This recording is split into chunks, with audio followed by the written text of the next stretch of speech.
आपले प्रोडक्ट किंवा सर्व्हिस कितीही चांगले असले तरी पहिले 6 महिने अपेक्षेप्रमाणे बिझनेस कधीच मिळत नाही। त्यामुळे लगेच मोठ्या उत्पन्नाची अपेक्षा करू नका।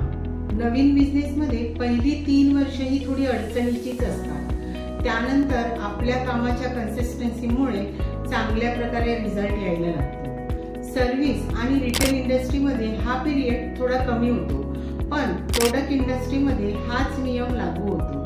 सुरुवातीला इन्कमवर फोकस न करता किंवा इन्कमला कॅल्क्युलेट न करता जास्तीत जास्त लोकांपर्यंत कसं पोहोचता येईल यावर फोकस करा। जास्तीत जास्त लोकांपर्यंत पोहोचण्यासाठी मार्केटिंगवरती भर द्या। ॲडव्हर्टायझिंग करायला विसरू नका, कारण मार्केटिंग आणि प्रमोशन शिवाय बिझनेस ग्रोथ शक्य नाहीये।